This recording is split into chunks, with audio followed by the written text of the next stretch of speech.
Newcastle plays yet another top opponent, and they topple at St. James's Park. Let's talk more about it.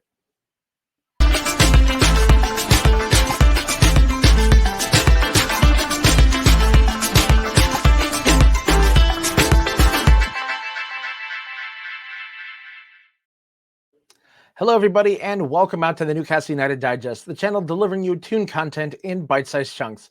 My name is Adam Snyder, and this episode will be all about Newcastle's 3-0 victory against Aston Villa on Boxing Day. In the episode, I'll give you my reactions to the lineup changes that Eddie Howe made, talk about the first half highlights and my reaction to how we played in the second half, as well as give you my ratings by position.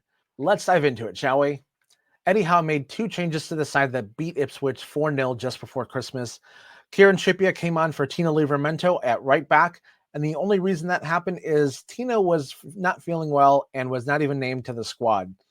The other change was a pretty obvious one. Joe Linton came back to the lineup, replacing Joe Willock. With the illness to Tino Livramento, Eddie Howe doesn't have a whole lot of options. His only other option at any point in time would have been Emil Kraft, but he's still nursing that collarbone break, and he is not expected to be back until January. So there's not much he can do. But that doesn't help the anxiety from every Newcastle fan who saw the lineup when it was posted. And the anxiety for me went up pretty high as well, mainly because I know Aston Villa has a lot of speed, and Kieran Trippier does not have a lot of speed anymore. So I was really, really worried about that. Fortunately, we did not have a whole lot to worry about because right away in the very first 2 minutes of the game, we get a very early goal from, once again, a very well-timed tackle from Sandro Tonali. He starts everything once again. This has been a very common theme over the last few weeks. He gets a foot in, the ball pokes out to Bruno, who finds Joe Linton, and he gallops off to the races. After taking 2, 3, 4, 5 quick strides down the pitch, he finds Anthony Gordon on the left-hand side. Gordon cuts in, takes 1 or 2 touches across to the top of the penalty area, and he loops the ball over the World Cup Gold Glove winner, Emi Martinez. It's going to take a whole lot to beat this world-class goalkeeper, and Gordon found the perfect shot, perfect placement at the perfect time to make it 1-0 in the second minute of play. Whatever Villa's game plan was for this game, it went right out the window from the second minute onward. After the goal, Newcastle kept the pressure on up until about the 15th minute or so. Sandro Tonali made a rare mistake where he thought that Jacob Murphy was checking to him for a pass, but instead Murphy went long for the run. Tonali made the wrong decision with the pass, and it went right to a Villa player. And that led to momentum for about 15 minutes or so, up until the most dramatic point of the first half. There's a ball where Fabian Schär cleared the ball out, and John Duran kept going after him, and he ended up stamping the Swiss Dreamboat right in his ass. And there was no getting around it. And after the stamping, he came down with his leg onto Schär as well for good measure. And none of the Newcastle players around him took very kindly to this, and neither did the referee. The referee deemed this as violent conduct and sent off John Duran, the former Chicago Fire striker, in the 32nd minute. And VAR very quickly checked it and deemed it to be a red card as well. After this, Unai Emery was livid. Livid. He was livid that they didn't give it a lengthy check at all. And afterwards, you saw Jason Mad Dog Tyndall getting in Emery's head, and they got into it on the touchline for several minutes after this ensued. That heated exchange didn't end there. First off, it ended with Tyndall going to Emery after that little spat on the touchline, and that sent Unai Emery off even more. And at halftime, it kicked off in the tunnel. According to multiple reports, a 20-person melee kicked off in the tunnel, and Tyndall and a Villa backroom staff member got sent to the stands as a result. At the time of recording this, the FA are investigating the incident further, and they have yet to brandish any punishment. After the red card, Newcastle did their best to poke and prod and see where Villa's weaknesses would be with this man advantage, and in the second half, they exploited those weaknesses. In the 60th minute, Alexander Isak got a very easy goal to tap in. And this all started with a brilliant ball by Kieran Trippier. He did well to hold the ball up, and not only that, Jacob Murphy did a great job of timing his run and beating Villa's offside trap right as Trippier sent the ball past them. Murphy was able to get one or two touches and send a quick cross across the face of goal, and Isak was wide open, ready to tap the ball home, and just like that, it was 2-0. There was more pressure after this goal until about the 65th minute, where you had multiple shots blocked, a shot blocked off a corner, and then Murphy rifling a shot off the crossbar on the ensuing corner from that blocked shot. You also had Bruno get a goal disallowed because he was aggressive and he was putting pressure on Villa's back line.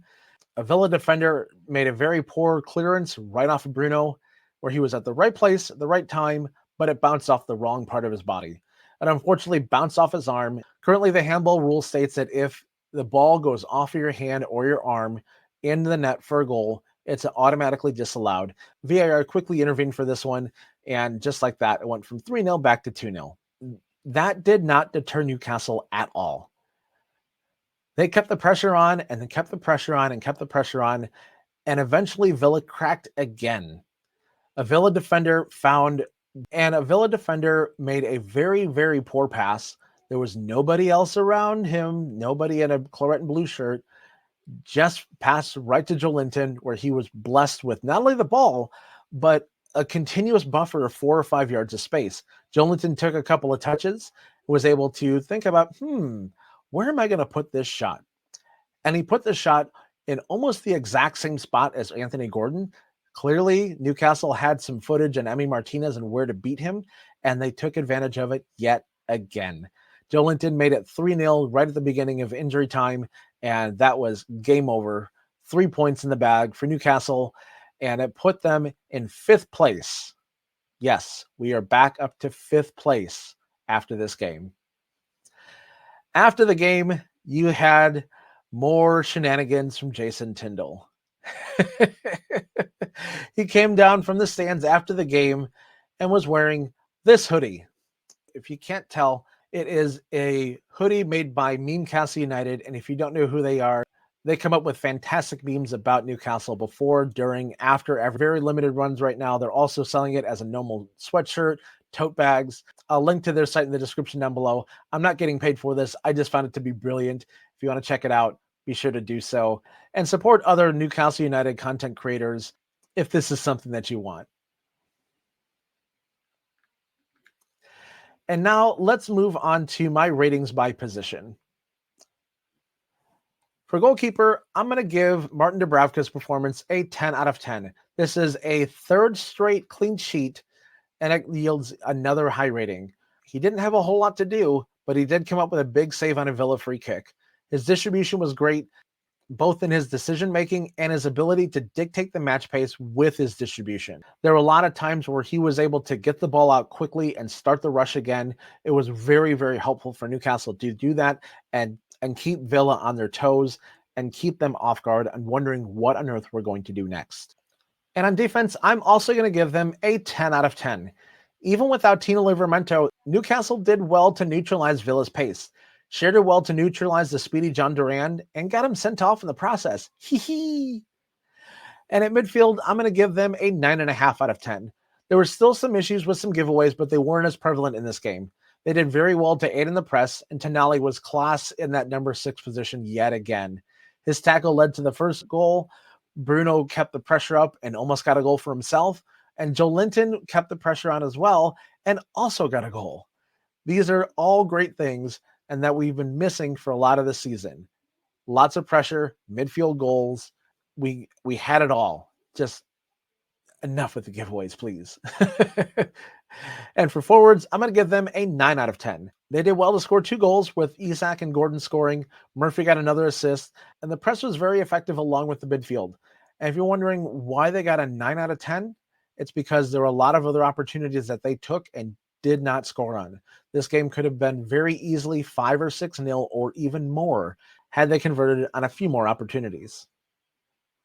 Now for set pieces, I'm going to give them a 7 out of 10. We did well to defend, including a class Martin Dubravka save. In fact, since Marty Dubravka has come in to replace the injured Nick Pope, This save on the free kick was probably the best save I've had to see him make so far. On the other side of the ball, we had a lot of good opportunities but couldn't convert, especially that one from Jacob Murphy right off the crossbar. And this is a pretty easy one for Eddie Howe to get right. His substitutions are 10 out of 10 for this game. It was nice to see Matt Targett get his first appearance in well over a year, even if it was due to the Trippier injury. The remaining 4 subs were timed well, giving some rest to Murphy and Gordon, plus providing some cameo minutes to Osula and Miley in injury time, especially after Joelinton put the game to bed and we were up 3-0. Overall, this gives us a 9.25 out of 10 for this game. It was somewhat surprising to see us demolish a team as good as Villa has been this season. Just like we took advantage of golden opportunities against lesser opposition, Eddie Howe's 5th place Mags has a nice ring to it, doesn't it? They did the same thing to the 10-man Villa, especially when one of those chances was literally handed to Joelinton on a silver platter. And that will do it for this episode of the Newcastle United Digest. We hope that this was an enjoyable one for you, just as the match against Villa was enjoyable for all of us. And if you've made it this far, be sure to give the video a like. And if you're not a subscriber, be sure to subscribe to the channel. And if you really like the video, share it with all your friends in your group chats or wherever else you talk about Newcastle United. And if you want to discuss anything or you think I left anything out, be sure to let me know in the comments below. I'll be happy to respond right away. And I will be back with another video after the Manchester United away game on Monday or Tuesday. So until next time, hoy the lads. Bye for now.